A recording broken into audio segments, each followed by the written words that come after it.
good, y'all? No Mercy. Hi, I'm Mrs. Mercy. NoMercyTV.com. Sure, I go click the link in the description, get your No Mercy TV t-shirts. Trying to sell some merch out here. I'm gonna have some new pieces up soon. Just bear with me, you know, it's the winter time about to come. Y'all gonna need hoodies and all that, so trust me, I got y'all. But Summer Impact Reloaded. In the wonderful Queens, Missouri nightclub, infamous. The first, this is the first URL big stage event I've been to in a minute. Yeah. This is your first URL. This is my first URL event ever. It live in person. I mean, I've seen it on, you know, whenever it's being live streamed and all that. But yeah, I've been to other events, but never a URL event. And tonight. So yeah, your URL cherry was popped. Yep. I was not going to say it, but you said it, so I got my cherry popped, my first URL event, and boy, was it popped. Yeah. Listen, I know a lot of people would normally recap everything and try to get to the bullshit later. We gonna get to the bullshit now. Yeah. What Jazz say? I address bullshit when it's time to, and it's time to. Murderland versus Dark Life, Park Life, right? Park Life, Dark Life, whatever. Somebody have a life after this. So the battle started. Top and Briz went first. They had what I felt was a good first round. Yeah, they was real active. They was regular T-Top and Briz. What you expect from those two people? Yeah, they I felt like they kind of got off to a slow start, but when they was cooking. I felt like they had a good first. Now, key thing to remember about Top and Briz first round, I'm just now hearing about this, that Mook buried his mom recently. Yeah. R.I.P. to her. And they mentioned her in their round.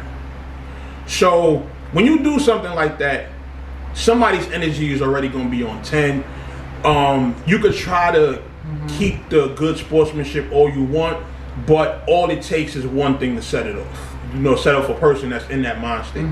So Cal and Murda go, and I don't know, they chemistry just not there. Like, a lot of people was actually against me when I was saying, like, you know, Cal and Murda was gonna, you know, do very well.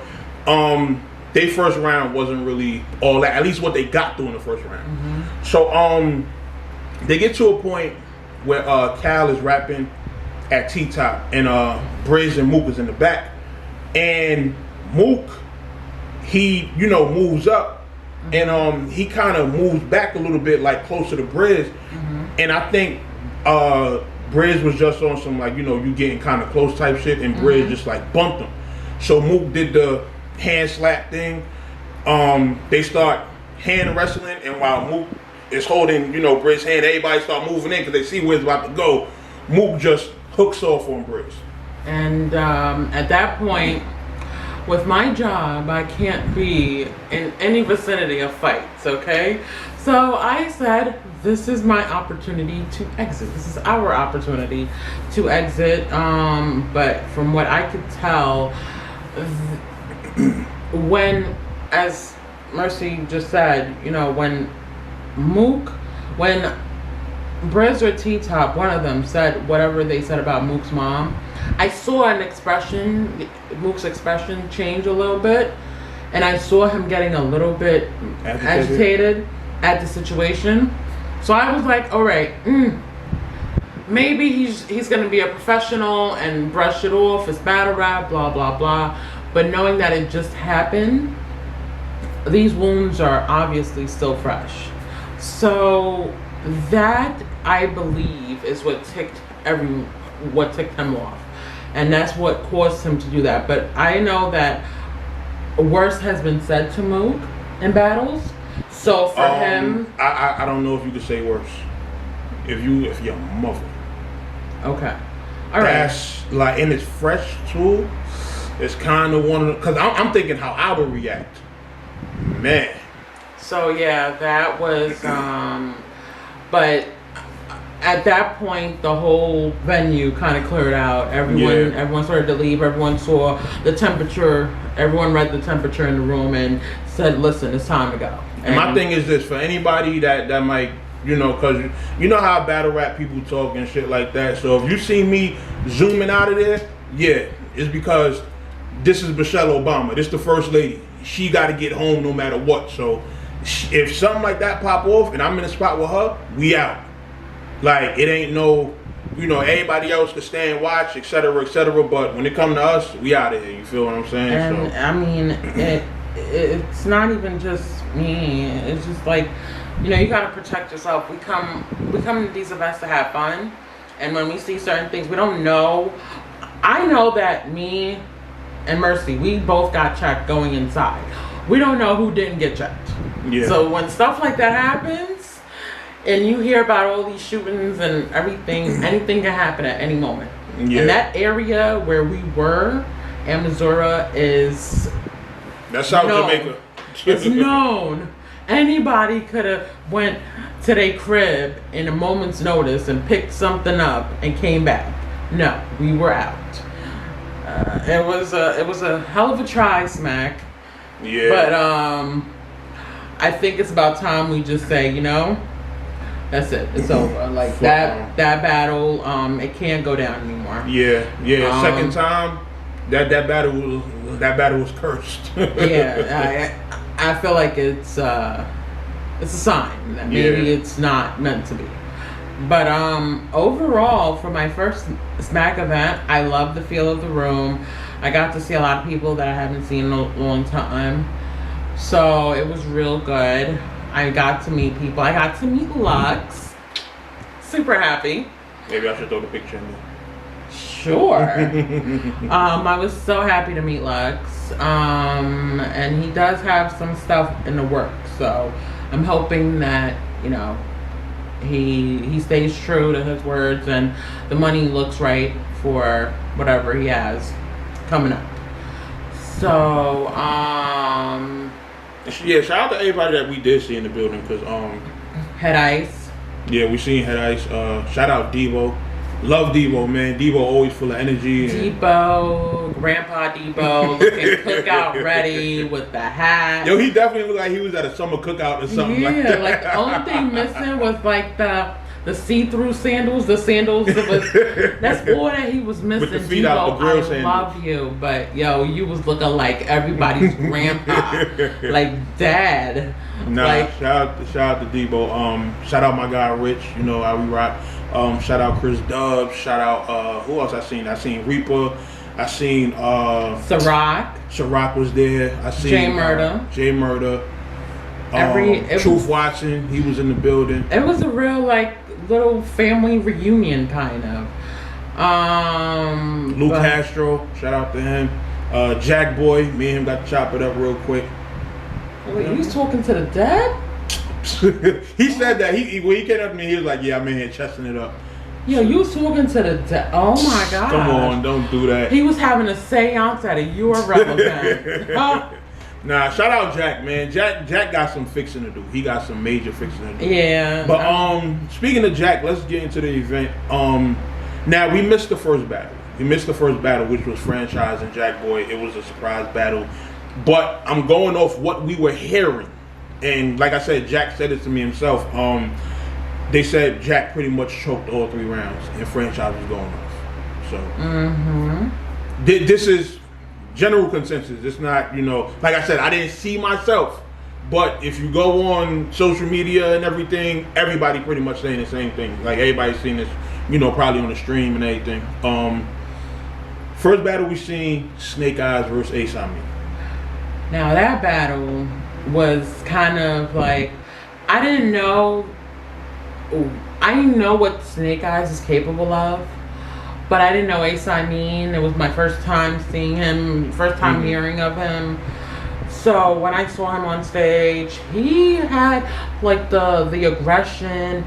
He was like all up in there, like he bumped. Yeah, off the rip. He said you told Saga don't touch me or say that shit to me, and then he bumped him across the stage damn near. And you should have seen like you know, Snake Eyes is kind of tall, and Amin was, he really put his whole body into it. Well, Snake Eyes not that tall. Snake Eyes is but taller than, Yeah. And I was just really...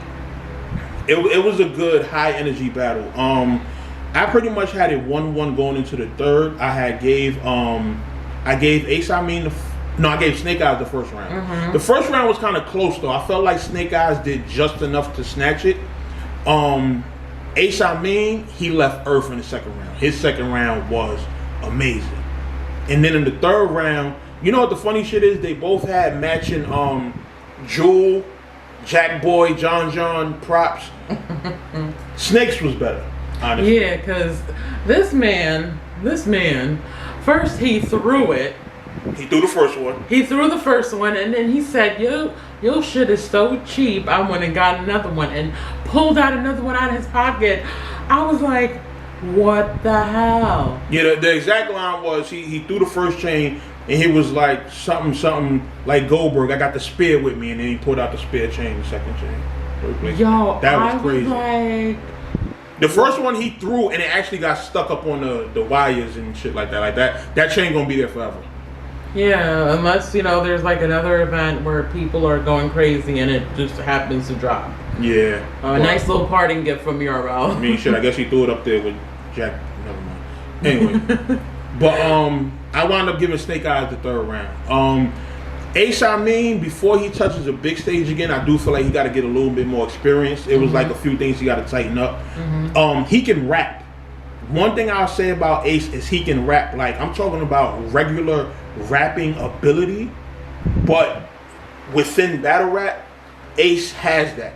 He just has to fine tune it a little bit for the big stage. Fix your performance a little bit, and that's pretty much it. You know what I mean? So, and Snake actually, and I don't even like Snake Eyes like that. You know what I mean? But Snake Eyes, he did his thing. He came with it. Again, you have to put on. There's a certain level of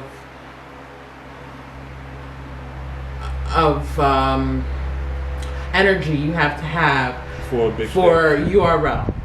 Not just the big stage. For URL, you gotta have some kind of energy, and especially in New York. Yeah. You cannot lose in your hometown.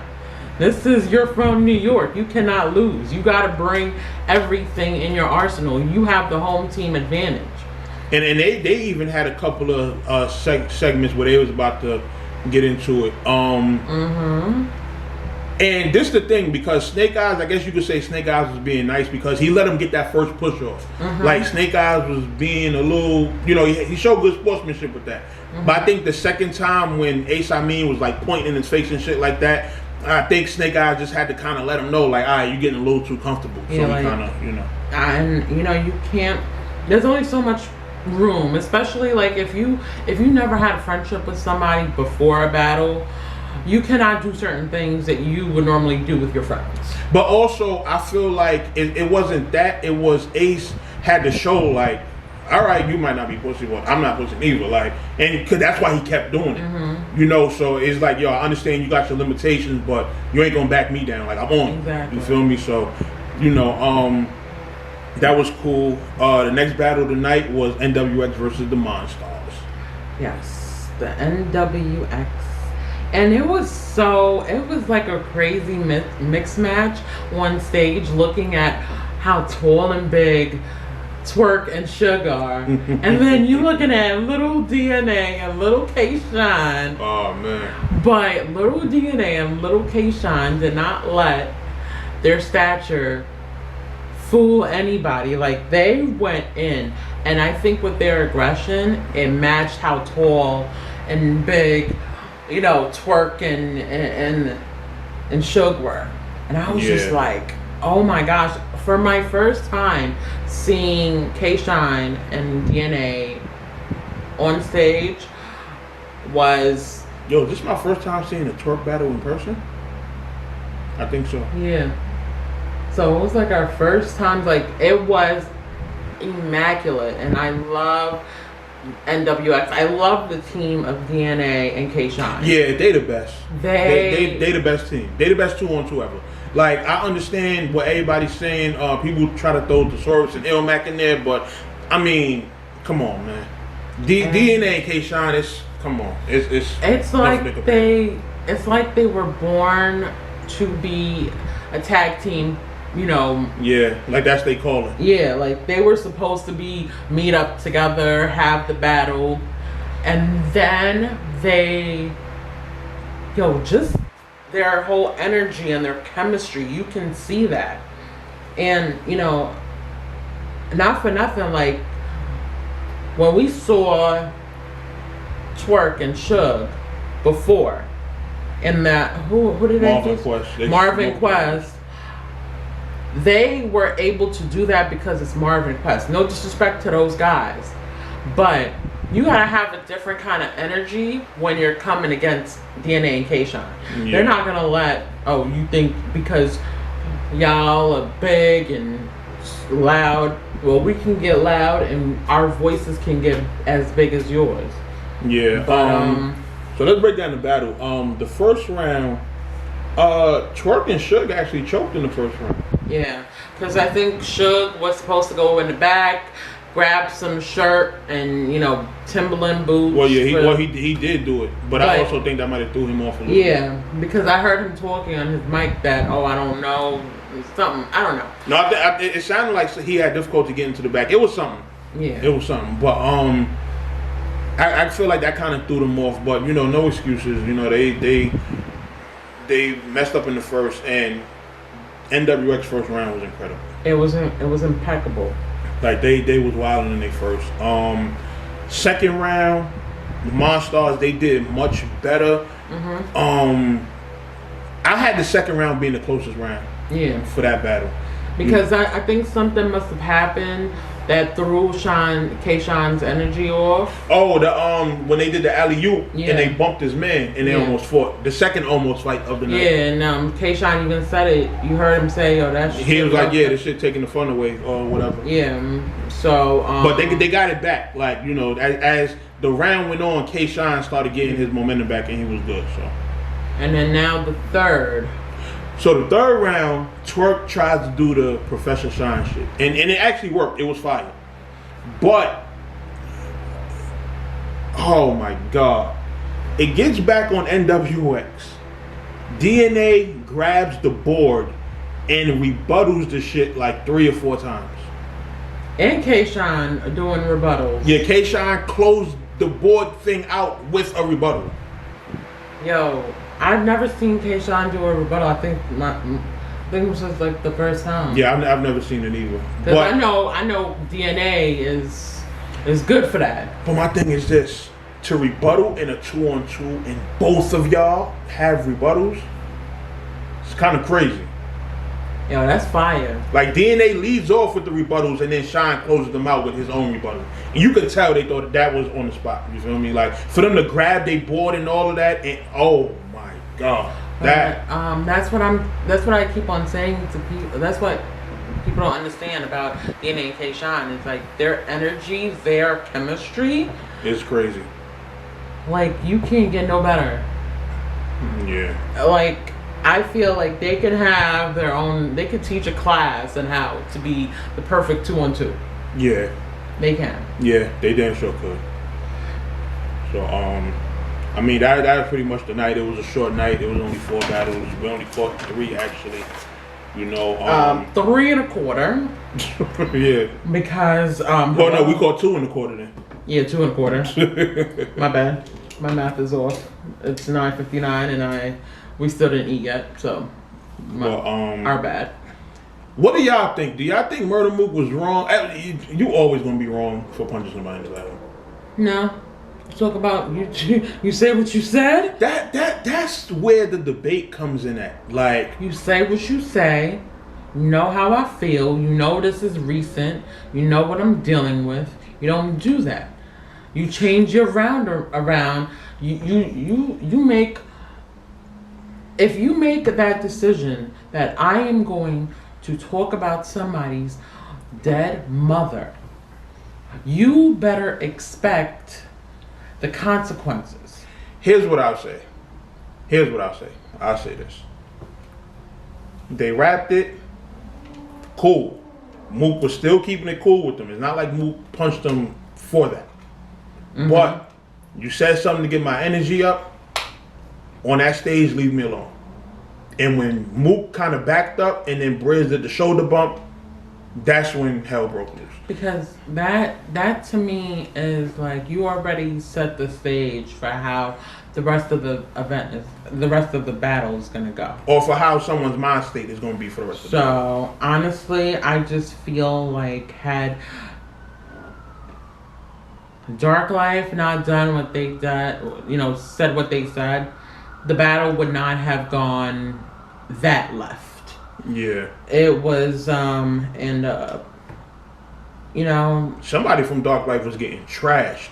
Like, they dragged somebody over into where Mook and Cal was at, and they was pounding them out. Where was Tay-Rock in all this? Tay-Rock was up there. I don't know if he was fighting. I know, but in the fight, like, where was he? I don't know. I'd have to watch the footage again and see. Because, that's everybody, and mind you, you know how smack stages are. URL stages, there is everybody. Everybody and their mama is a +1. The +1 got a +1. Nah, so, but see, I kept saying to niggas throughout the night, I'm like, yo, Mook gonna have mad people with him. Like, Mook is just one of them niggas, like, when he battled in New York, remember, he don't battle often, so he gonna bring everybody out, like, all of Harlem and whatever other people he fuck with, and they all gonna come out. And there was a lot of people on that stage. Yeah. And, Beasley, stop leaving the fucking stage. Yeah, we definitely, matter of fact, I seen Beasley off the stage twice. I seen him off during the NWX battle. I mean, he left and then he came back around. Mm-hmm. I think he was just trying to see how everything was in the crowd, and then he went back upstage. Yeah. But this battle, I don't think that Beasley thought that it was going to go left, because he went outside, and I saw him go outside. I'm like, okay. He's all right. It's like, yo, they good. They got it. Yeah. No, they didn't, obviously. But stop leaving the stage. From now on, Beasley, you are on that stage. Man, F Beasley leaving the stage. Y'all niggas need to stop fighting. Yeah, and stop, come on. This is Smack. URL's return to New York. Niggas gotta get it together eventually, man. Like, battle rap ain't gonna be able to elevate if these type of things, I'm not gonna say the whole battle rap is dead, because fights don't kill battle rap. Fights don't kill battle rap. So it's still going to be battle rap events going on. These little things just happen, but it's like, for shit to progress further, for battles to get done in a professional way, we can't keep doing this, because this is the second time this battle happened. I'm pretty sure both teams got paid twice because that's how contracts work. A lot of times when event gets shut down, if the battlers can't battle and it's not because of the battlers, it's some shit like, hey, URL used the venue too long and they couldn't get the battle done. It's pretty much kind of breach of contract. And then the battlers could either opt to still do the battle again or reschedule it free of charge. But niggas like that who got, shit going on and are high paid stars, they tend to say, yo, y'all gotta throw me an extra 5 or 10,000 for us to reschedule. An extra bag. Pretty much. But so it's fucked up that they got that. Smack rented out in Missouri, did a free event, just let everybody in, and this happens. That's bad. It's but not for nothing, but that in particular neighborhood, there's not a time, and I'm not just saying, it's just, the battle rappers. I know Amazora personally. Every time I've gone there, there's always been a situation. So maybe it's that place that's cursed. But on top of that situation happening didn't make it any better. There's always something popping off at Amazora. But crazy. All in all, I still enjoy myself. Yeah, it was really fun. It was fun. I love the energy. I haven't been to a club setting in a while, so the music was just crazy. There was just one song that came on, and I felt from my mouth all the way down was shaking, and I was just like, what the hell? Speaking of music, Loaded Lux did perform. Yeah, he did perform. And he brought out Smoke Dizza. Let me tell you this, because it's funny, because me and Debo was standing there when they was performing. Debo was like, yo, don't you blog about this. I'm like, nigga, I am going to blog about it. Live performances during a battle rap event, nah, don't do it. Because this is what you got to understand. Number one, as far as the fans go, the fans are there to see rap battles. They're not there to listen to music. Like, a lot of fans, like, I know me. I like to download battles and listen to them, like, while I'm on my daily commute and on the train and stuff like that. That replaces music for a lot of people. So when people come to battle rap events, that's what they want. They want the acapella bars, and that's just it. You feel me? Mm-hmm. They're not there to see live performances. Yeah, like, it was not that kind, and the sound was off for me. That was going to be my second. Oh, I'm sorry. But, yeah, again, the sound really threw me off. Yeah, number two, sound. When you do mic levels for a battle rap event, you're doing them based on a person rapping a cappella. So you're setting them a certain way. You're setting the sound system up a certain way. When you're doing a live performance, there's a whole different way that the audio has to be set up in order for it to really have that musical feel to it. You can't just give niggas battle rap prepared mics and think that it's going to work. And I think that was, the biggest issue with that's what, but Loaded Lux was mad cool, like, Now the songs he did I like, especially the one with Smoke Dizza. I thought the songs were fire. But I just feel like, again, it was not the time nor the place. Yeah. I mean, it would have been the place had it been the right time, the right, Like, I like Lux energy. I like his hype man's energy. Like, they were good. Like, they can rock a show. But a battle rap event, I personally just feel is not the place for that. Yeah. You feel me? So, that overall be, our take on the night. Any closing remarks? No, but it was a really good event. And, I must say it's nice to know that, despite the BS, we can put on a free show, and for the most part, no one did some BS. None of the people that attended did the BS. Yeah. The battlers were the one that effed it up for everyone else. But, I'm looking forward to the next MAC event in New York, the next URL event that's in New York. Hopefully they can do another one in Missouri, being that it's so close by. Yeah. We literally 5 minutes away from there. Literally. You can see we're already home. So, chilling. We got our Burger King ready for the night. We about to eat. Sponsored by Burger King. # product placement. So, that was our take on the night. Shouts to URL, shouts to everybody, all the battlers and everything. Had an overall enjoyable time. And, we'll see y'all soon. The Mercy TV, Trap New York shit. Y'all already know what time it is. Trap or die. October 20th, we back in Newark. Next week, we back in ATL. We just moving, man. Make sure I hit the Instagram. Check out the flyers. And, we'll be at y'all soon.